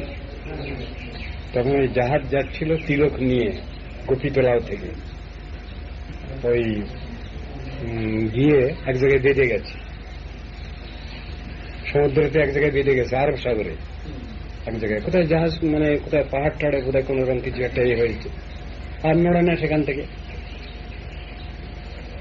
কাছাকাছি ওইখানে বসেছিলেন মধ্যাচার্য পাড়েতে, সমুদ্রের পাড়েতে, আর জাহাজ চলে না। তখন ওই নেবে এলো, যিনি সওদাগর, যিনি যাচ্ছিলেন মার্চেন্ট, হ্যাঁ, তিনি নেবে এলেন একটা ছোট নৌকা করে, নিয়ে ওই সাধুর কাছে এলেন। বাবা, আমার এই জাহাজখানা আটকে গেছে, আপনি কোন রকম ব্যবস্থা করে দেন। তার বলে আচ্ছা যান। গিয়ে আবার জাহাজ আবার চলতে শুরু করেছে। তখন বলে তাহলে তো সাধু বাবাকে কিছু দিতে হয়। কি দেবে? তিলক নিয়ে যাচ্ছেন, তিলক ভর্তি জাহাজ, খুব বিরাট একটা তিলকের চাংড়া একটা এনে ওকে দিয়ে গেলেন। যেই রেখেছে আর তিলকের চাংড়া 2 টুকরো হয়ে গেছে লম্বা ভাবে। তার থেকে বেরিয়েছেন ওই গোপাল, ওই গোপাল বেরিয়েছেন দধিমন্থন, না খুব বিরাট মূর্তি। সেই মূর্তি ওজন কি 8 মণ 9 মণ ওজন সেই মূর্তি। তখন মধ্যাচার্য ঠাকুর আমার কাছে এইভাবে এসেছেন, আমার সেবা নেওয়ার জন্য আমার কাছে এইভাবে উনি আবির্ভূত হলেন। মধ্যাচার্য হচ্ছেন মুখ্য বায়ুর অবতার। 8 মণ 9 মণ ওজন, তো সে ঠাকুরকে নিয়ে উনি চলছেন। ওখান থেকে প্রায় 10 মাইল 12 মাইল কাজকা ক্ষেত্র।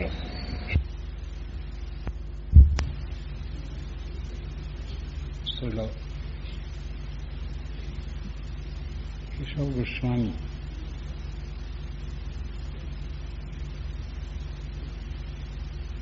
মহিমা মহাত্মা আলোচনার আজ বিশেষ দিবস। আমার পূর্ববর্তী বক্তৃ মহোদয় গণ, তারা গতকালও শ্রীল গুরুপাদ পদ্মের মহিমা মহাত্মা এবং বিবিধ শিক্ষা সম্বন্ধে আলোচনা করেছেন, আজও করেছেন। আমার জন্য কিছু বোধহয় বাকি নেই, তারা সবই বলে ফেলেছেন। তথাপি আমি কি বলবো, কিছু বলতেই হবে। বৈষ্ণবগণের আদেশ, আজ্ঞা, ইচ্ছা সবটাই পালন করার প্রয়োজন। শুনলাম আমরা বৈষ্ণবের গুণগান করিলে জীবের প্রাণ। তার আগে যদি গুরু শব্দ লাগিয়ে দেওয়া হয় অতিরিক্ত হবে না। গুরু বৈষ্ণবের গুণগান করিলে জীবের প্রাণ। কেন? তোমার স্পর্শী আত্মপবিত্রিতে কথাটা আছে।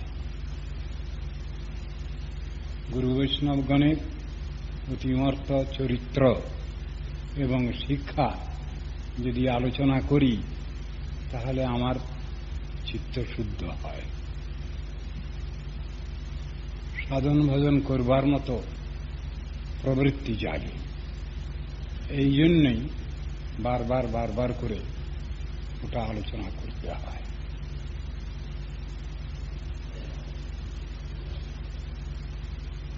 শ্রীমদ্ ভাগবত বলছেন,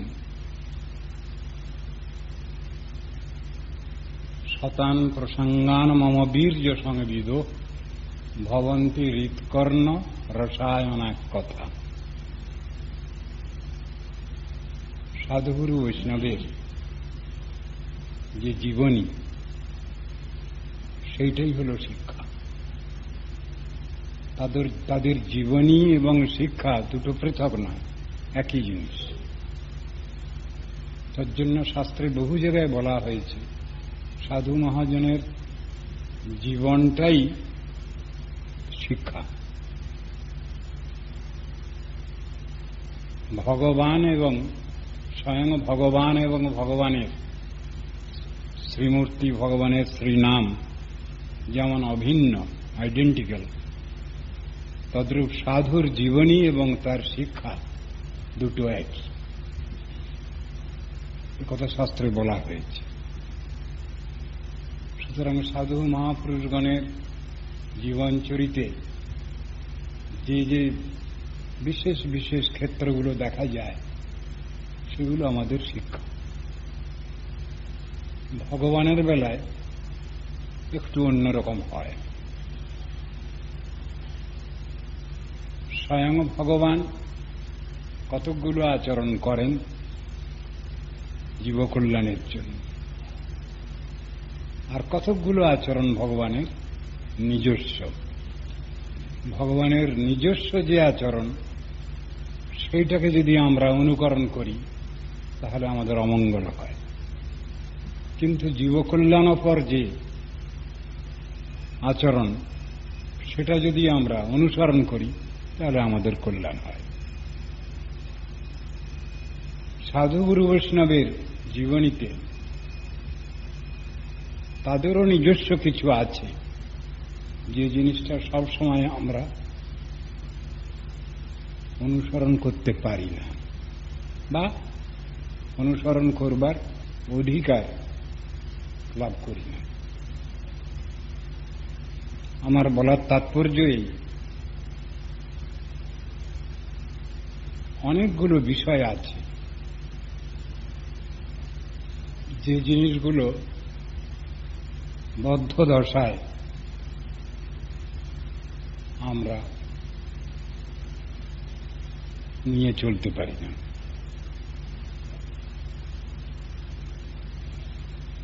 সেখানে কিছু অধিকার বিচার আছে। সাধক জীবনে যতটা প্রয়োজন সেটা আমরা গ্রহণ করতে পারি, কিন্তু সিদ্ধাবস্থার যে ভূমিকা সাধক অবস্থায়, সেটাকে অনুসরণ করা যায় না, বরং ওটা অনুকরণই করা হয়ে যায়। আমার বলার উদ্দেশ্য হচ্ছে এই অধিকার বিচার।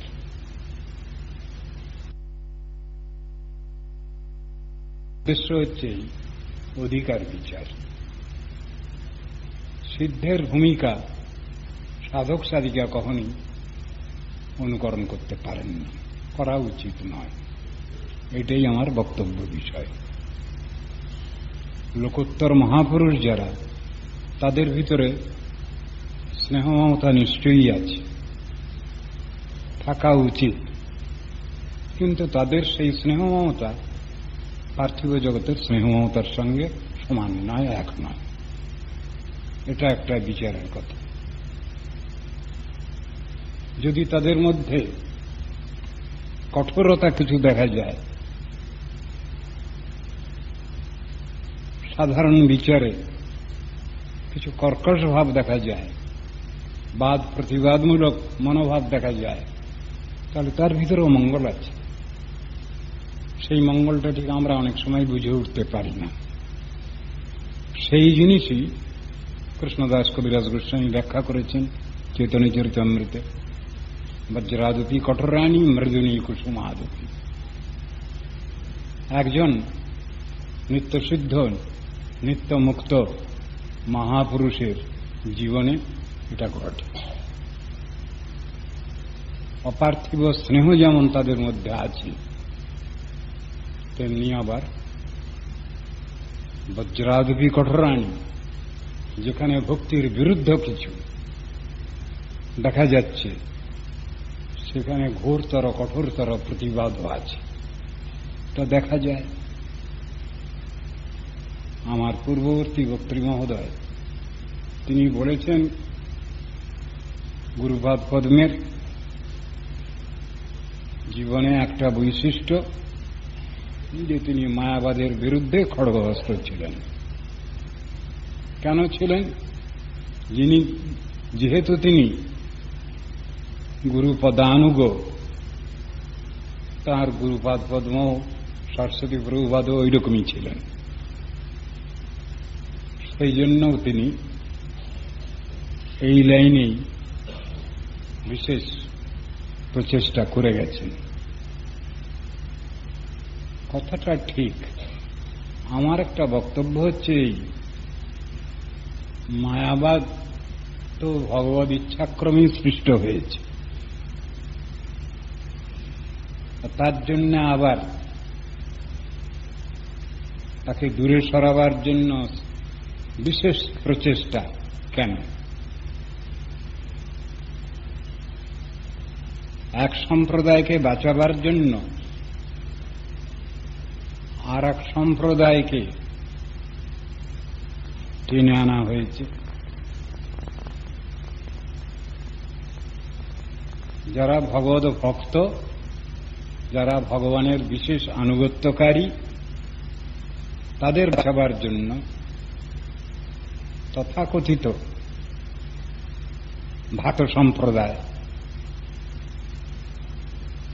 তাদের বিরুদ্ধেই জিহাদ ঘোষণা করা হয়েছে এই মায়াবাদকে আনিয়ে। এটা শাস্ত্রীয় সত্য। স্বয়ং ভগবদ আদেশেই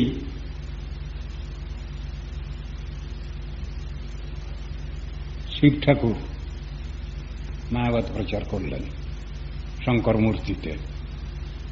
সে কথা শাস্ত্রে বলা আছে, বুঝানো আছে। সেখানে ব্যক্তিগতভাবে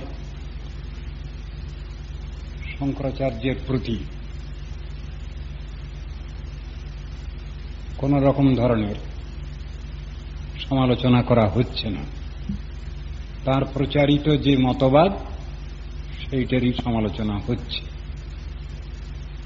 আচার্যের দোষ নাহি, ঈশ্বর আজ্ঞা হইল, অতএব কল্পনা করি নাস্তিক শাস্ত্র কইল।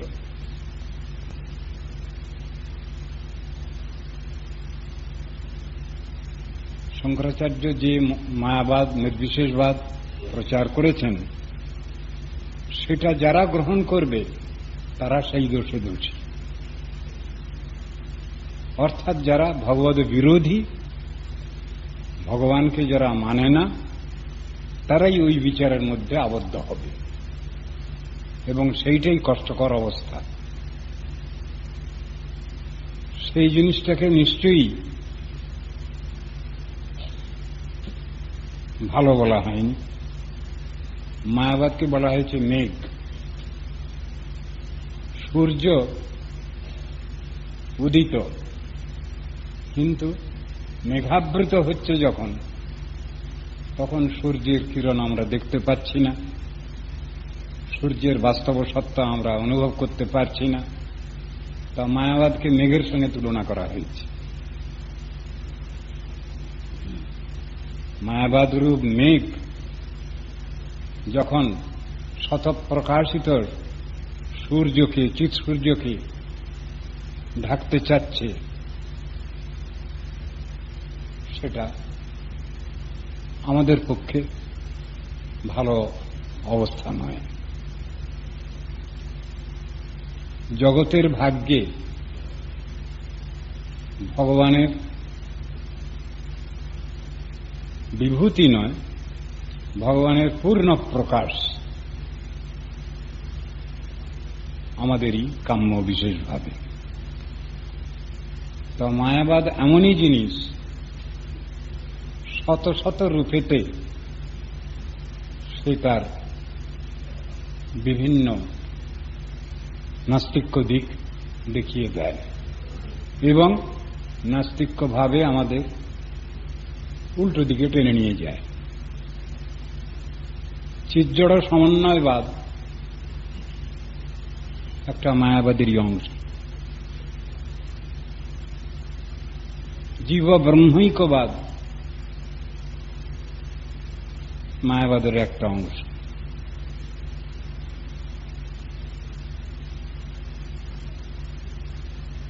এইভাবে মায়াবাদ বিভিন্ন দিকে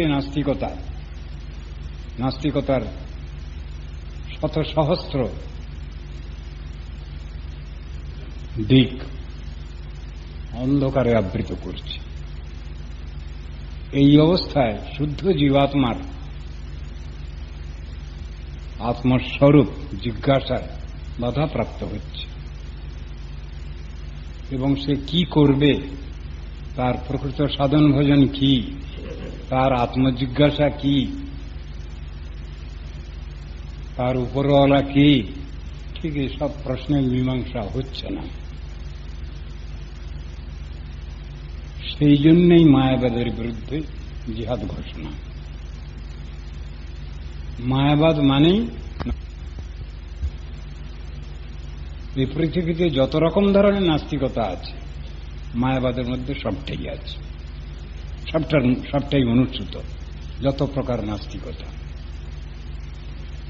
সেই মায়াবাদ যদি বিদূরিত না হয় তাহলে শুদ্ধ জীবাত্মার স্বরূপ জিজ্ঞাসার ব্যাঘাত হয়, শুদ্ধ জীবাত্মার স্বরূপ প্রকাশে বাধা আসে। এই জন্যই সাধুগুরু বৈষ্ণবের আচার্যবর্গের মায়াবাদের বিরুদ্ধে জিহাদ ঘোষণা। আজকাল এসব চিন্তাভাবনা উঠে গেছে, দার্শনিক বিচার জগতে রয়েছে। দর্শনও দুই রকম, আস্তিক্য দর্শন, নাস্তিক্য দর্শন। মানুষ সবই আজকাল গুলিয়ে ফেলছে, সবটাকেই তারা ভালো বলে মেনে নিতে চাচ্ছে, অর্থাৎ বিষ এবং অমৃত দুটাকেই তারা একই বলতে চাচ্ছে। শাস্ত্র আলোচনা করতে গেলেও দেখা যায় দুটো দিকে আলোচনা। দার্শনিক জগৎ দ্বিধা বিভক্ত, একটা আস্তিক্য দর্শন, একটা নাস্তিক্য দর্শন। কিন্তু বর্তমান দুনিয়ার অবস্থা এমন হয়েছে আস্তিক্য নাস্তিক্য দুই দর্শনকেই একই পর্যায়ে ফেলছেন আজকালকার বিশেষ মস্তিষ্কওয়ালা ব্যক্তিগণ। আশ্চর্য লাগে,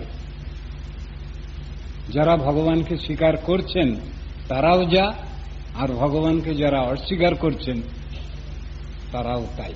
এই কথা বর্তমান নাস্তিক্য দর্শন জগৎ দেখাতে চাচ্ছেন, কিন্তু থিওরিটা সম্পূর্ণই ভুল।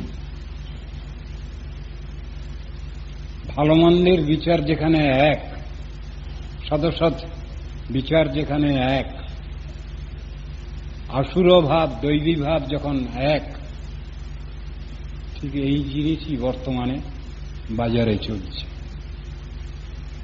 গীতা ভাগবত আলোচনা করলে আমরা সেটা দেখছি না। কৃষ্ণ নিজেই বলছেন অর্জুনকে, তার প্রিয় সখা অর্জুনকে বলছেন, দেখো অর্জুন, জগতে দুই রকম লোক আছে, দৌভূত স্বর্গ লোকেস্মিন দৈব আসুরৈব। বিষ্ণু ভক্ত ভবেদ দৈব আসুরস্তাদ বিপর্যয়। যারা ভগবত ভক্ত তারা হইল দৈবীভাবন্ন, আর এর বিরোধী যারা তারা হল আসুরিক জন, নাস্তিক ব্যক্তি। তারা আস্তিক আর নাস্তিক দুই এক পর্যায়ভুক্ত কখনো হতে পারে না, হওয়া উচিত নয়। কিন্তু বর্তমান যে নাস্তিক্য দার্শনিক জগৎ, এরা সবটাকেই একই বিচারের মধ্যে ফেলে দিতে চাচ্ছেন। কিছুক্ষণ আগেই শুনলাম আমাদেরই একজন গুরুবর্গের মধ্যে পূজ্যপাদ শ্রীমৎ ভক্তি সর্বস্ব গিরি মহারাজ আমার গুরুপাদ পদ্মের কাছে আসছিলেন। তিনি বলতে বলতে আসছেন, কেশব তুয়া জগত বিচিত্র। আমার গুরুপাদ পদ্ম বলছেন, কেশবের মাথায় কে? কেশব গিরি ধারণ করেছিলেন, সেই কথাটা বলে তাকে সম্মান প্রদর্শন করলেন। কেশব তুয়া জগত বিচিত্র যে কীর্তনটা আছে, আমার বলার উদ্দেশ্য সেই সাবজেক্ট ম্যাটারটা। কেশব তুয়া জগত বিচিত্র, করম বিপাকে ভববন ভ্রময়ী, এক হলু রঙ্গ বহু চিত্র। নাস্তিক্য দর্শনের কথাগুলো বলে যাচ্ছেন ওই কীর্তনের মধ্যে।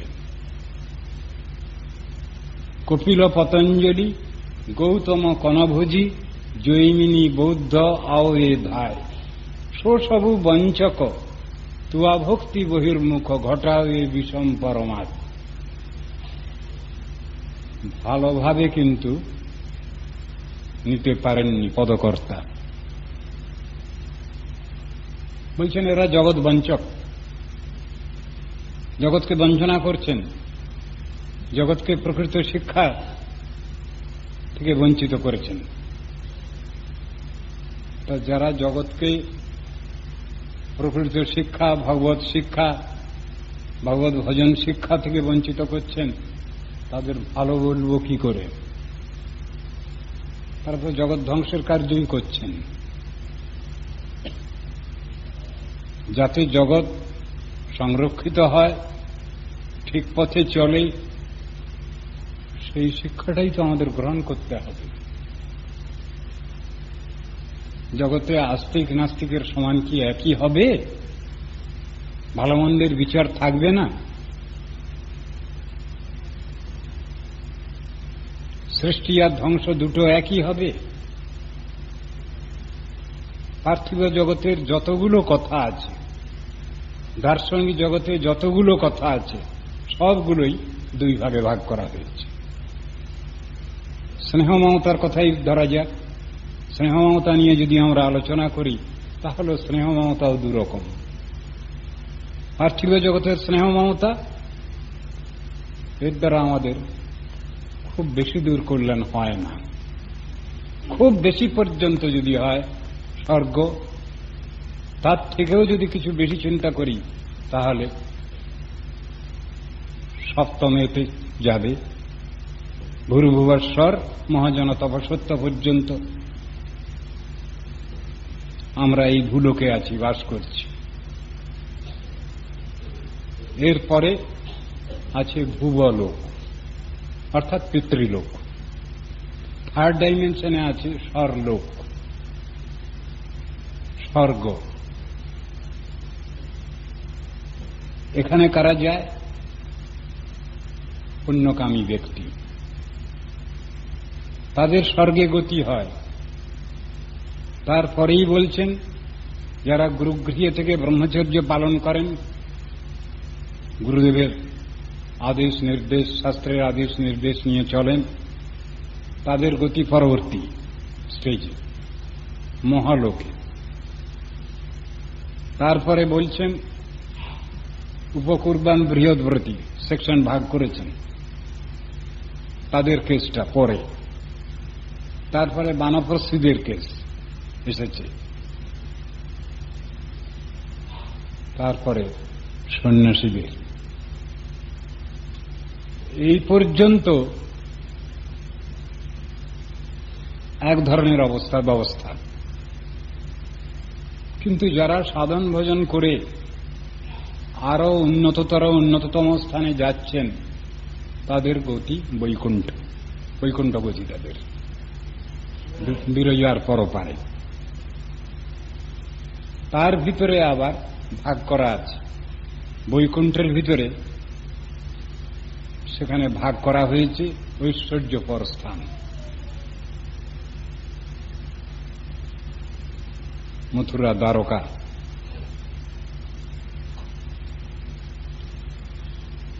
গোকুল, গোলক, বৃন্দাবন। তো ঐশ্বর্যপর বিচার বাদ দিলে পরে শ্রেষ্ঠ যে অবস্থা, মাধুর্যপর বিচার,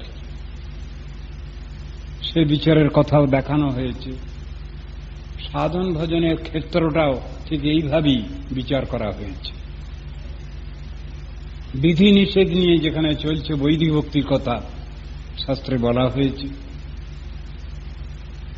রাগানুগা ভক্তি, রাগাত্মিকা ভক্তির কথা শাস্ত্রে বর্ণনা করেছেন, গোস্বামীগণ আমাদের বিচারের মধ্যে দেখিয়েছেন। ভাব ভক্তি, প্রেম ভক্তির কথা শাস্ত্রে বর্ণিত হয়েছে। গৌড়ীয় বৈষ্ণবগণ বিশেষ করে প্রেম ভক্তির কথা সর্বোপরি বলে জানিয়েছেন। ভাগ রয়েছে বিভিন্ন রকমের,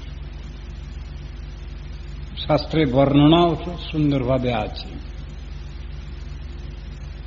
শান্তরস যদি একটা নিউট্রাল কিছু একটা, তাকে বাদ দেওয়া হয়েছে প্রায়। দাস্যরস থেকে সাধন ভজনের ক্রমটা যেন ধরা হয়েছে, তার জন্য শাস্ত্রে বর্ণনা রয়েছে দাস্য প্রেম, সূক্ষ্ম প্রেম, বাৎসল্য প্রেম, মধুর প্রেম বর্ণনা করেছেন। এসব জিনিসের মধ্যে উত্তরোত্তর বৈশিষ্ট্য স্থাপিত হয়েছে। সাধনের ক্ষেত্র ক্রম অনুসারে, সাধক সাধিকার অধিকার অনুসারে এইসব রসে সাধনার কথা শাস্ত্রে বর্ণিত হয়েছে। কিন্তু অনেক সময় আমাদের কাছে প্রশ্ন আসে, সব রকম ধরনের রসের অধিকারিণী তারা কি চরম রসের অধিকার কখনো পেতে পারেন? এইখানে কিছু বিচারের বৈশিষ্ট্য আছে। জীবের আদি স্বরূপে যে রসের অধিষ্ঠান, সেই রস পর্যন্তই সাধনার তার শেষ অবস্থা, চরম অবস্থা। যদি কারো দাস্যপ্রেমী শেষ, তিনি আর এর উপরে উঠতে পারছেন না। আর যদি কারো মধুর রথিতে শেষ স্বরূপ, তা তিনি সে পর্যন্ত অগ্রসর হতে পারেন, এটা বর্ণনা আছে। শেষাধিকারে যা নিষ্ঠা সগুণ পরিকীর্তিত, বিপর্যয়স্ত দোষ। তা অধিকার নিষ্ঠাটা তাহলে কি? শেষাধিকারে যা নিষ্ঠা, সেটাকে গুণ বলছেন, আর এর বিপর্যয়টা বলছেন দোষ। তাহলে অধিকার নিষ্ঠা কাকে বলি? আমি যতটুকু বুঝি তাতে মনে হয় অধিকার নিষ্ঠা জীবাত্মার আদি স্বরূপে যে রসের অধিকার যতটুকু পর্যন্ত, ততটুকুই পর্যন্ত তার সাধনের সমাপ্তি, পরিসমাপ্তি। যদি তার শেষ আদি রসের, আদ্যরস, উজ্জ্বল রসের যদি তার অধিকার আছে, ক্রমপর্যায়ে তার সেই অবস্থায় উন্নতি, এটা শাস্ত্রে আছে। কিন্তু যদি কারো মাঝে কোন রসের যদি তার অধিকার, তার সেই পর্যন্তই তার অগ্রগতি। গৌড়ীয় গুরুবর্গের, গোস্বামীবর্গের বিচারের মধ্যে বিভিন্ন স্থানে এসব কথাগুলো সাধনোচিত অধিকার সম্বন্ধে বিস্তৃত আলোচনা আছে। আমাদের গৌড়ীয় গুরুবর্গের মধ্যে এক একজন আচার্যের মধ্যে কিছু কিছু বৈশিষ্ট্য দেখতে পাওয়া যায়। তবে মূলত গৌড়ীয় বৈষ্ণবগণের সাধারণ উপাসনার যে ক্ষেত্রটা, সেটা মধুর রতি পর্যন্তই বলা আছে। এটা আমরা পাচ্ছি আরাধ্য ভগবান ব্রজে শতনয় স্তদ্ধাম বৃন্দাবনম রম্যা কাচিদুপাসনা ব্রজবধূ বর্গেন যা কল্পিতা, এই শ্লোকের মধ্যে পাচ্ছি। ব্রজবধূ বর্গেন যা কল্পিতা, ব্রজবধূগণ যেভাবে সাধন ভজন করেছেন, সেটাই আমাদের মূল আদর্শ। অর্থাৎ অনুন্নত জলরসের কথাই বলছেন এখানে, সেটাকে মেনে নিতে হয়। কিন্তু শেষাধিকারে যা নিষ্ঠা, এই শ্লোকের ব্যাখ্যা যদি আমরা বুঝতে চাই, আমার মনে হয় তখন জীবের আদি স্বরূপেতে যে রসের অধিকার, যতটুকু পর্যন্ত, সেই পর্যন্তই একজন সাধক সাধিকা সাধনের দ্বারা অগ্রসর হতে পারেন। ভক্তিবৃত্তিকে কেন্দ্র করে এটা সম্ভবপর, কিন্তু নিত্যসিদ্ধ কৃষ্ণপ্রেম সাধ্য কবু নয়, এটাও বিচারের মধ্যে আনতে হবে। নিত্যসিদ্ধ কৃষ্ণপ্রেম সাধ্য কবু নয়, শ্রবণাদি শুদ্ধ চিত্তে কর এই উদয়, এটাও একটা বিচারের কথা। এই সবগুলো পাশাপাশি রেখে আমাদের বিচার করতে হবে। সব থেকে প্রধান কথা হচ্ছে চরম উন্নতি। এখন চরম উন্নতি সব জীবাত্মার পক্ষে সম্ভব কিনা, এইটা হল বিচারের। যদি কোনো জীবস্বরূপে এই চারটি ক্ষেত্র, দাস্য প্রেম, সখ্য প্রেম, বাৎসল্য প্রেম এবং মধুর প্রেম, এই চারটার যদি সমানভাবে আছে, তাহলে তার সমান অগ্রগতি হবে। তার চরম অবস্থা মধুর রতিতে হবে। কিন্তু কোন জীবাত্মার স্বরূপে যদি মাঝের কোন রসেতে তার শেষ, তাহলে তার চরম প্রাপ্য সেই অবস্থা। সকলেরই একই রকম হয় না, হতে পারে না, এইটাই মনে হচ্ছে এখানে। আপনারা যদি এ সম্বন্ধে সুষ্ঠুভাবে আলোচনা পেয়ে থাকেন, এটা নিয়ে আরো সুদীর্ঘ আলোচনা করা যেতে পারে। আজ এসব নিয়ে আলোচনা হচ্ছে বিভিন্ন ক্ষেত্রেতে, সাধন ভজনের পর্যায়েতে, কিন্তু কোন পর্যায়ে কিভাবে কতটা অগ্রগতি বা তার চরম অবস্থা প্রাপ্তি,